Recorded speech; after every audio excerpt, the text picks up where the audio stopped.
I was born into an ordinary family.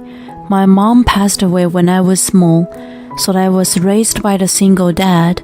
I met my husband at work, where I was employed as a product development manager. It was a multi-business organization focused on the food industry and owned by his family. He praised the dish I created, saying it tasted the best. That was the start of our relationship, and before I knew it, we were married.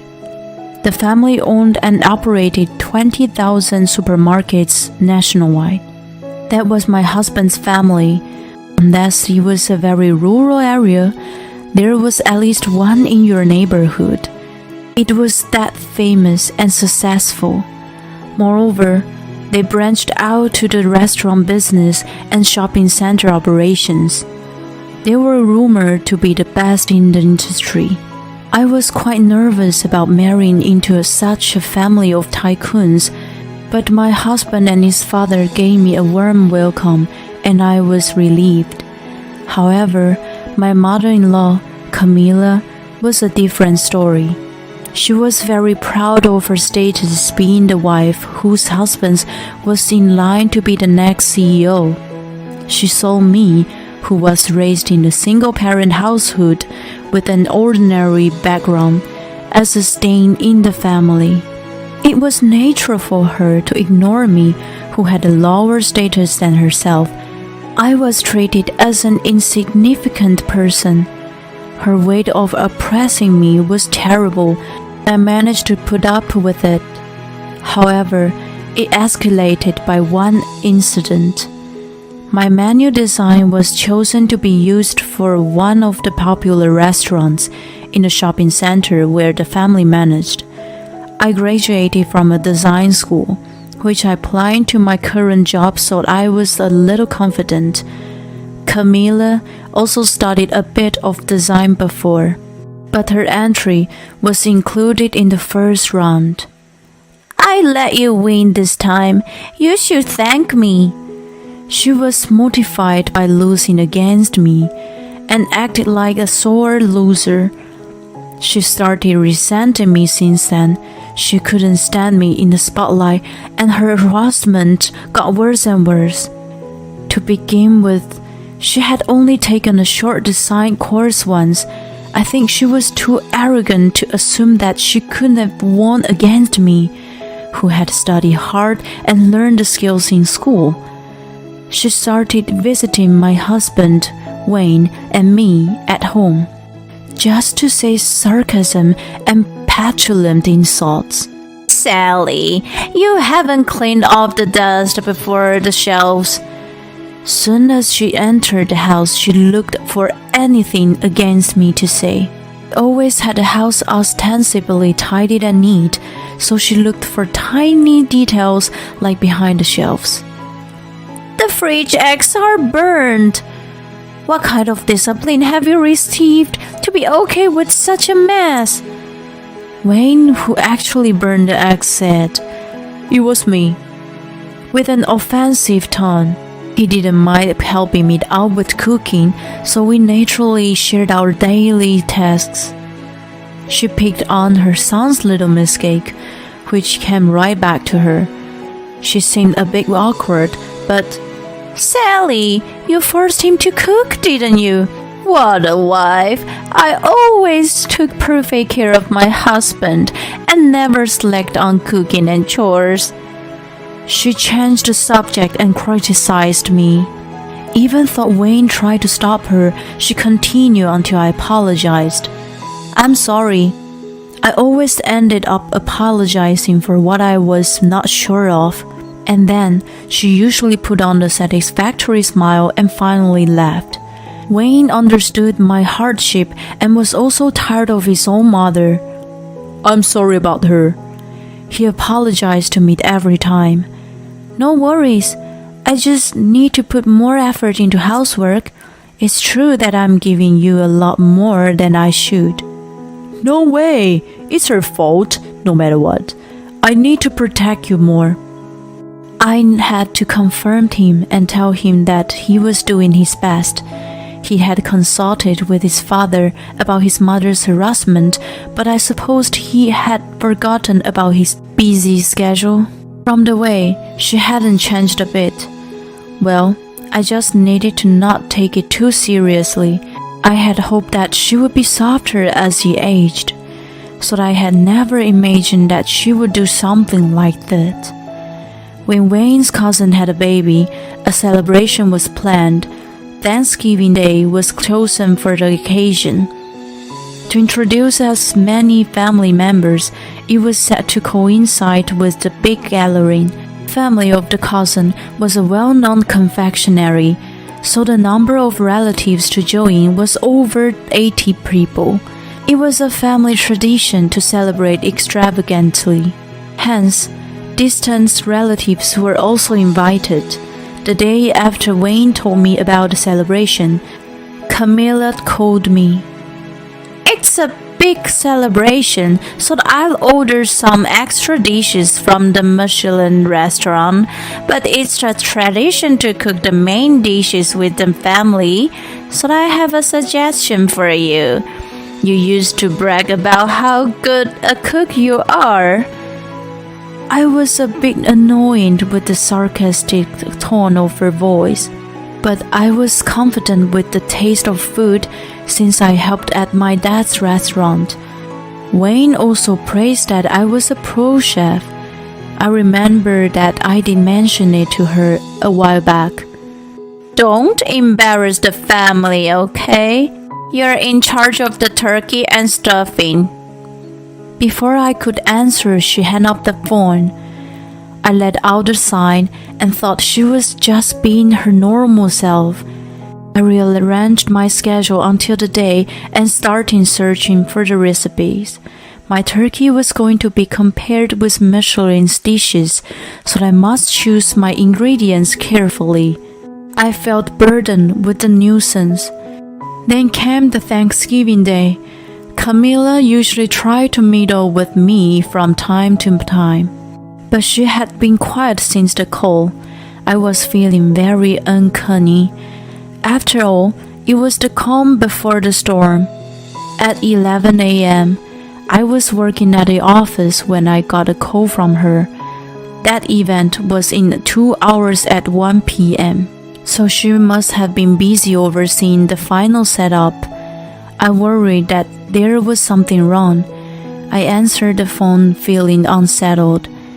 "I tasted your turkey and stuffing. I can't let anyone eat something so disgusting. I didn't know you could only cook nothing but a supermarket ready-made food. Rats won't even touch it." She immediately yelled over the phone.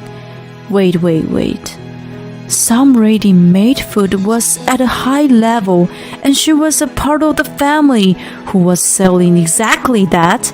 She, of all people, shouldn't have made fun of supermarkets, right? "It was so bad that I threw them away after taking a bite." "You better prepare another one. Don't you dare go and buy from the supermarket. It's gross."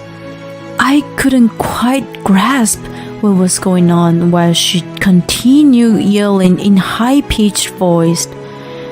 I said in my confusion, "I'm working at the office right now.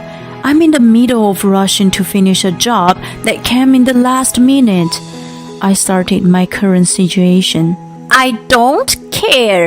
We don't have time. You better come over here and prepare something right away. That's your important job." She was out of control. There was something she had misunderstood. She must have not been informed that there was a change with the person in charge of cooking today. I did take up the task, but I was assigned to another job for a reason. Throw away the turkey? It was prepared by... I tried to clear my mind and calmly said, "Please listen. I've been working at the office since this morning. I was no longer in charge of cooking, so I had free time." "What? Then who made that?" She sounded stunned and was having a hard time understanding. I heard her gasp, and "What are we going to do? We only have 2 hours left," she ranted. "Whatever you want to do, it's already too late." "This is your fault. You didn't inform me. You must do something, or else I will tell everybody you threw out the turkey away." She became hysterical when the reality bit. I couldn't have her telling everyone such a lie, so I had no choice but to rush to my in-laws' house. The road was heavily congested by the holiday traffic. When I finally arrived, it was a little past noon, about 1 hour before the event. I had already told Wayne about the call. He hastily ran over to me, looking pale. "All the dishes are set up except the main. It's thrown in the trash, and everyone is confused as to who could have done such a terrible thing," he explained to me as we entered the room, where the atmosphere was as tense as a crime scene. Camilla must have been desperate, that as soon as she saw me, "It's her, Sally, who threw it away. It's say that the murderer returns to the scene of the crime. She wasn't here before, so she must be the culprit." She started yelling incomprehensible things.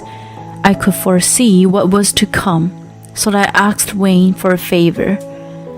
The turmoil of Camilla continued. "What have you done, Sally? Just because you're from an ordinary background, you don't have to resent a distinguished family. It's disgusting that you would go to such lengths. You are evil," she screamed at me. Around us were Wayne's grandmother, aunts, uncles, cousins, their wives, and other relatives, who had gathered hearing the commotions. They all looked at me with reproachful eyes, believing what she had said. I calmly explained. "It wasn't me who trashed the dish. I had no reason to do so." Camilla quickly objected. "Who else would do such a thing? Only an ungrateful person like you can spoil the celebration," she ranted. I kept my cool and calmly denied her delusional accusation. "I was working at the office this morning. If you don't believe me, please check with my colleagues." That's when Camilla called and told me that she threw away the food. "How dare she! Not only she looks down on me, but she accuses me of such a terrible sin." She appealed to everyone around us while she pretended to cry. I wouldn't have thought that anyone would believe her performance in a normal case, but this was different. Camilla, who had been a member of the family for the past 20 years, had more trust compared to me. The blame was still on me. Undeterred, I retorted, Ask my colleagues to prove that I was at the office all morning. Then I will be cleared from the false accusation." It would prove Camilla's lie.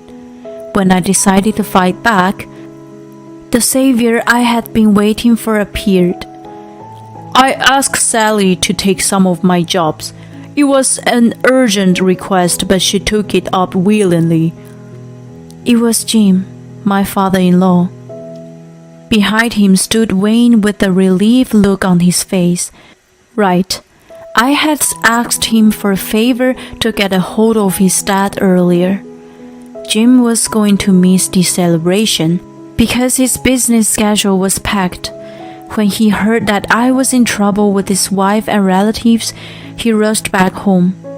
I was confident to clear my name without him. But the influence of the next head of the family was more powerful. Yea, let the counterattack begin. His explanation turned all the suspicion to Camilla. "Sally, is it true what she said to you over the phone?" he asked. "It is," Camilla tasted the food and thought it was disgusting, so she threw it away. She said I could only cook nothing but a supermarket ready-made food. Rats won't even touch it. Isn't that right, Camilla? Relatives clamored. Camilla's face was getting whiter. Really? We don't treat our products as food for rats? Jim's words caused a stir among the people. Suddenly, a sob ran out. It was one of the cousins, Emily, who was holding a baby. I practiced cooking very hard for today, but how terrible it turns out this way. My husband praised it and said it was delicious. She lost her face because of Camilla's confusion. Her desperate plea echoed in everyone's mind. It was Emily who had taken up my task this time. She was the star of the celebration, but since everyone was coming to meet her baby, she wanted to return her favor. She told me that she wanted everyone to enjoy her food. I readily agreed and taught her how to cook. After Jim, who was usually strict about the taste, gave thumbs up, we welcomed this day. She told me to keep it secret as she wanted to surprise everyone, but I didn't expect her to keep it from Camilla, who was in charge of the celebration. Never mind. Emily's food was bad? That was why you threw it away? Right? Camilla was agitated by Jim's rage. No, I didn't know it was Emily's. Shut up, whoever made it. It's unacceptable to just throw away food. Besides, Emily is one of the chefs who works at my restaurant. You're saying that my taste is wrong for letting her work there? No way! I never meant that way. It was too late to deny it now. You did it yourself. Emily worked at a Japanese restaurant in a shopping center, where Jim managed. Even though it was a traditional American cuisine she had to cook this time, her skill was top-notch. Although I was the one teaching her at first, she easily surpassed my skill in the perfect roast. She had to teach me French cuisine at the end. Moreover, her French cooking had been endorsed by Jim. Camilla had no talent in cooking to have criticized Emily's food. She actually had weird taste buds. She once told me, "Not enough sugar in these mashed potatoes. You should add lots of sugar to the meat sauce." She once gave me misguided advice from a superior point of view. Yes, Camilla had a palate that made all her dishes very sweet. Jim, while reflecting on his own ignorance in spoiling his wife. I guess everything tasted bad except for sweet food. He sighed. Camilla begged for Jim's forgiveness, but it was not him she should have apologized to. It was Emily. Camilla, you're apologizing to the wrong person. Besides, throwing away perfectly good food is unspeakable. Apologize to the people who favor the food I create. I blurted out of my frustrations. Camilla showed no remorse and grabbed my shoulders with a menacing look on her face. I thought it was yours. The food made by the low class from a single parent like you shouldn't be served on the upper class table. If I knew it was Emily's, I wouldn't have thrown it away. It's all your fault. You conspired this. It was Wayne's aunt who scolded Camilla's obscenity. You know I'm divorced, right?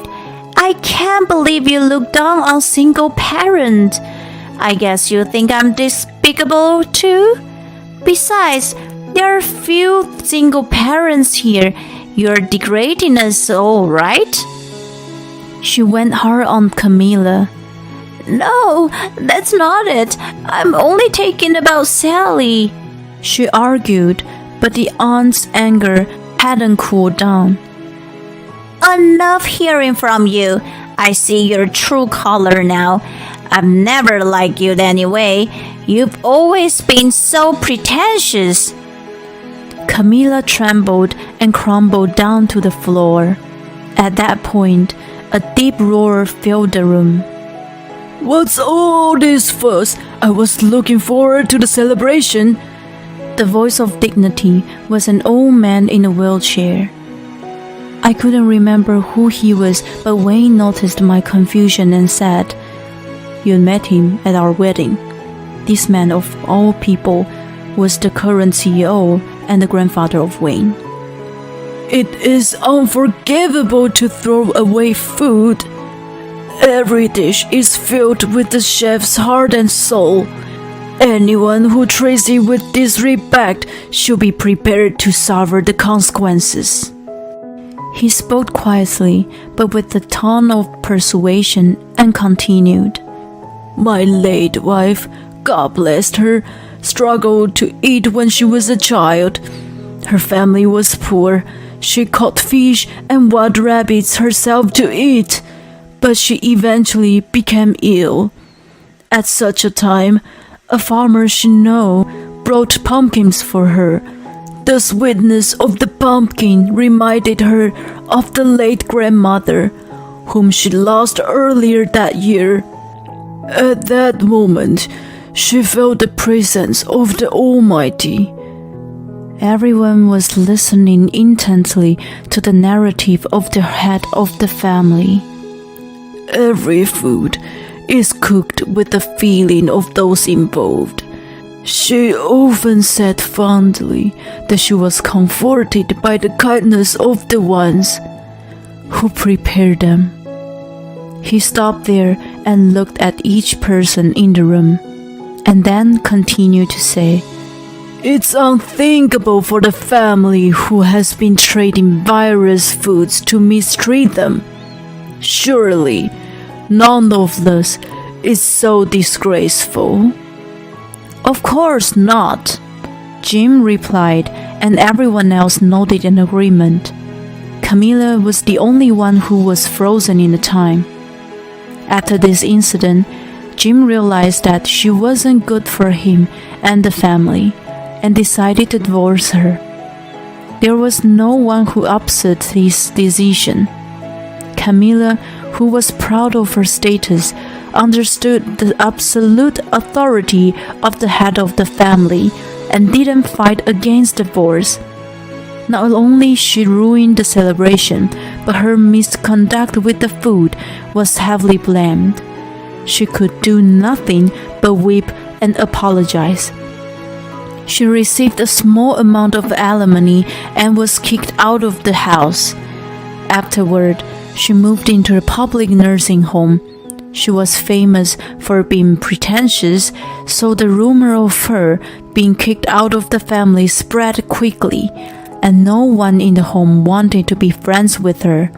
For someone who had her share of extravagance of all those years, it must have been such a humiliation. She brought what goes around comes around onto herself. It was way too late for her to regret what if. I feel no sympathy toward her, following my grandfather-in-law's teaching. With gratitude for food and love for my husband, I prepared a meal for Wayne today.